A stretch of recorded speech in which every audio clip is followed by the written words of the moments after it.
Digital rights activist اور انسانی حقوق کی کارکن نگہت داد بھی اقوام متحدہ کے مصنوعی ذہانت کے مشاورتی بورڈ کا حصہ بن گئی ہیں. بالکل, اور نگہت نے ہمیں جوائن کیا ہے. ہم سمجھنا چاہتے ہیں ایکچولی کہ یہ جو انڈرٹیکنگ ہے جو یو این نے کی ہے, اس کا کیا مقصد ہوگا and how is it going to help everybody. Nighat welcome, کیا حال ہے آپ کا؟ نگہت ذرا سمجھائیں, اے آئی کے حوالے سے ابھی بھی بڑے شک ہیں لوگوں کے دماغوں میں, اور آپ کو پتہ نہیں کہ فار فیچڈ آئیڈیاز ہیں جو فلمی قسم کے ہیں, بٹ اس کو کیا اسٹریم لائن کرنے کی کوشش ہے, ضرورت ہے سمجھنے کی, کس طرح آپ ایکسپلین کریں گی؟ بہت شکریہ ہما. بیسیکلی یہ باڈی بنانے کا مقصد یہ تھا کیونکہ بہت زیادہ آرٹیفیشل انٹیلیجنس کے حوالے سے پوری دنیا میں آئسولیشن میں ایفرٹس ہو رہی ہیں. سو جو حکومتیں ہیں وہ بھی کام کر رہی ہیں, جو کمپنیز ہیں خاص طور پہ جو بڑی کمپنیز ہیں جن کا بہت سٹیک ہے جو کہ اے آئی میں بہت زیادہ رہی ہیں, اوپن اے آئی, مائکروسافٹ, میٹا, گوگل, یہ سب, تو وہ اپنے طور پہ چیزیں کرنے کی کوشش کر رہے ہیں. لیکن بہت سے جو اکیڈیمکس ہیں اور بہت سے جو ہیومن رائٹس ایکٹیوسٹ ہیں اس فیلڈ کے, انہوں نے یہ خدشات ظاہر کرنا شروع کر دیے کہ جتنی تیزی سے ترقی ہو رہی ہے اے آئی میں, اتنی تیزی سے جو گارڈ ریلز ہیں, جو حفاظتی اقدامات ہیں, اس کے حوالے سے وہ نہیں ہو رہے. تو یونائٹڈ نیشن کے جو سیکرٹری جنرل ہیں, یہ انہوں نے فوری طور پہ جون میں اس پہ امپورٹنٹ میٹنگ کی, اور انہوں نے کہا کہ بہت ضروری ہے کہ ان تمام کاوشوں کو ایک جگہ پہ اکٹھا کیا جائے اور یہ دیکھا جائے کہ ہم سب مل کے اس پہ گارڈ ریلز دے سکیں. بٹ یہ کہ مختلف ممالک میں مختلف جگہوں پہ جو اے آئی کے ہارمز ہیں, جو نقصانات ہیں, وہ اس کے کلچر کے حساب سے ہیں یا اس جورسڈکشن کے حساب سے ہیں. تو ایک اتفاق کرنا کہ ہارمز کیا ہیں, نقصانات کیا ہیں, اپرچونٹیز اگر ہیں تو وہ کیا ہیں. تو یہ جو باڈی ہے اس کا مقصد یہ ہے, ہمارے لانگ ٹرم گولز ہیں اور شارٹ ٹرم گولز ہیں, اور ہمارے جو اس سال کے آخر تک ہمارا یہ گول ہے کہ ہم ایک ایسا مسودہ تیار کریں جس میں ہم یہ کچھ چیزیں جو ہیں ان پہ اتفاق کر سکیں کہ اے آئی کا جو گلوبل گورننس ماڈل ہے وہ کیا ہونا چاہیے. کوئی تو ہونا چاہیے انٹرنیشنلی جو کہ یہ ان کو اوور سائٹ کر سکے, حکومتوں کو بھی اور ان کمپنیوں کو بھی, کہ آپ جتنی تیزی سے ترقی کر رہے ہیں یا آپ جتنی تیزی سے قوانین بنا رہے ہیں, اس کو گورن کرنے کے لیے وہاں پہ ہیومن رائٹس پرسپیکٹو کیا ہونا چاہیے اور یوزرز کا پرسپیکٹو کیا ہونا چاہیے. تو بیسیکلی اس وجہ سے یہ باڈی بنائی گئی ہے. اس کے ٹیکنالوجی سے متعلق جو آپ جس کا ذکر بھی کر رہی ہیں, خطرات اور چیلنجز کی بات آپ کر رہی ہیں, سب سے میجر چیلنج ہے کیا, اگر آپ ایکسپلین کر سکیں ہمارے ناظرین کو؟ جی بالکل, دیکھیں اے آئی جتنی تیزی سے وہ بڑھ رہا ہے, سب سے جو خدشہ ظاہر کیا جا رہا ہے, جو کہ اس پہ بھی ابھی بڑی ڈیبیٹ ہے کہ واقعی یہ خدشہ ہے یا نہیں ہے, کہ انوویشن کے نام پہ جتنی تیزی سے آرٹیفیشل انٹیلیجنس میں ترقی کی جا رہی ہے, خاص طور پہ کمپنیاں جو کر رہی ہیں, وہ نقصانات کو پیچھے چھوڑتی جا رہی ہیں. یعنی کہ یہ انسانی جو ذہن ہے, جو انسانی ذہنی قابلیت ہے, اس کو بھی پیچھے چھوڑ جائے گا, اور پھر یہ ہوگا کہ جو انسان ہیں ان کی ضرورت باقی نہیں رہے گی. یعنی کہ ایک طرح سے انسانیت کو خطرہ جو ہے, سب سے بڑا چیلنج جو ہے وہ تو یہی کہا جا رہا ہے. لیکن اس کے ساتھ ساتھ اس وجہ سے لیکن اس بات پہ بھی بہت زیادہ لوگوں کی کانفلکٹ ہے. وہ اس پہ مطلب وہ کہتے ہیں کہ جب سوشل میڈیا بھی آیا تھا یا ٹیکنالوجی بھی آئی تھی, یا جب بہت ایک نئی چیز آتی ہے ایجادات ہوئی تو لوگوں کے یہ ہمیں جی نگہت ریزسٹنس ہوتی ہے ڈیفینیٹلی, اور سوشل میڈیا پہ تو خیر ابھی تک تنقید ہے اور بہت سے ابھی بھی اس کے فوائد اور یہ پروز اینڈ کونس پہ ڈیبیٹ ہوتی ہے.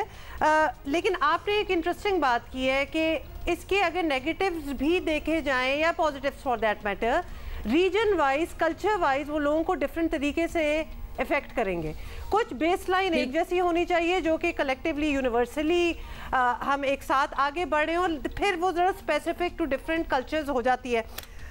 بہت ہی لیمن ٹرمز میں اگر کہوں تو اے آئی کا جب ہم پاکستان میں سنتے ہیں نا, تو ہم فیس سواپنگ اور وائس مورف کرنا اور اس قسم کی چیزوں میں ہم ذرا زیادہ نکل جاتے ہیں کہ اس کو کس طرح کنٹرول کیا جائے گا. کیا ہمارے کنسرنز اتنے ہی ہیں یا پھر ابھی ہمیں پتہ بھی نہیں ہے کہ اور کیا کیا ہو سکتا ہے؟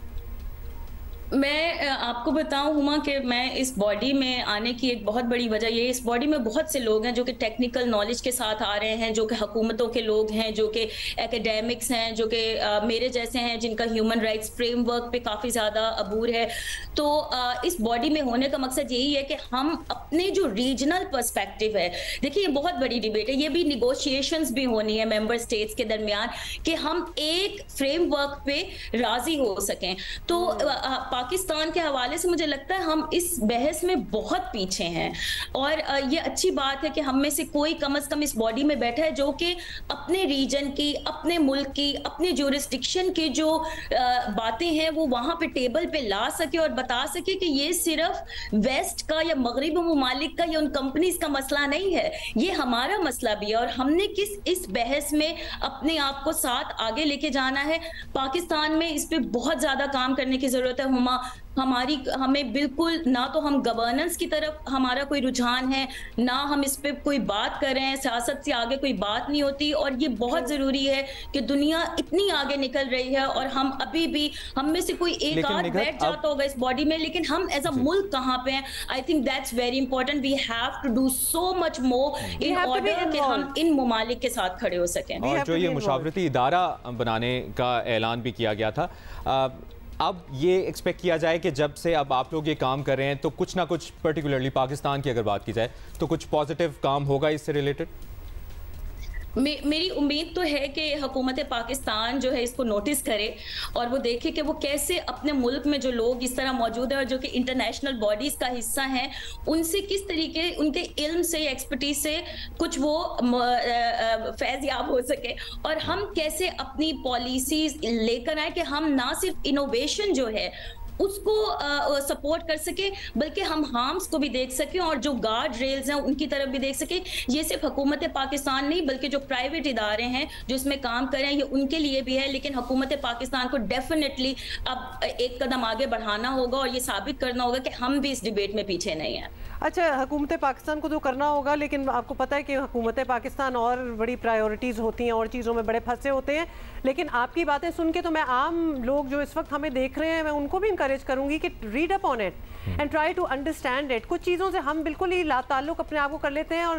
سمجھتے ہیں کہ these things don't concern us, لیکن گلوبلی ایک موومنٹ ہے اس طرف. This is the new thing to understand and adapt, اور وہ ہماری لائف سٹائلز میں بہت جلدی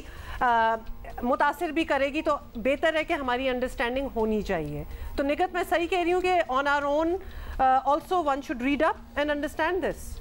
بالکل ہما، بالکل آپ صحیح کہہ رہی ہیں. یہ ہمارے یوزرز کو پتہ ہونا چاہیے کہ اگلے کچھ عرصے میں جب وہ کسی چیٹ باکس کے ساتھ بات کر رہے ہوں گے تو وہ چیٹ باکس جو ہے جیسے نارملی ہم بات کرتے ہیں فیس بک چیٹ باکس یا جو باقی ہیں، تو وہ ہم سے ایسے بات کرے گا جیسے چیٹ جی پی ٹی ہے، وہ ایسے بات کرے گا جیسے کوئی انسان بات کر رہا ہے.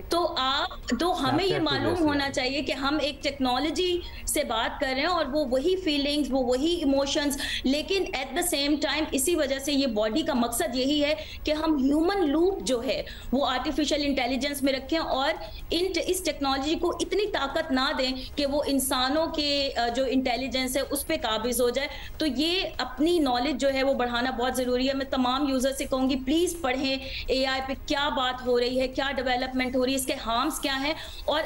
نہ صرف یہ کہ بڑے، مجھے لگتا ہے بچے جو ہیں ان کو بہت زیادہ اس کے بارے میں علم ہے، ہماری جو ینگ جنریشن ہے. تو پلیز اپنے آپ کو ضرور آگاہ کریں کہ اس وقت کیا ٹیکنالوجی کی ڈیولپمنٹ ہو رہی ہے اے آئی کے حوالے سے. زبردست. اور Nighat, you being a part of the advisory body, تو اس سے ہمیں تھوڑی سی تسلی ہے کہ ہمیں سمجھانے کے لیے بھی آپ ہوں گی. بہت شکریہ. Thank you so much for being with us.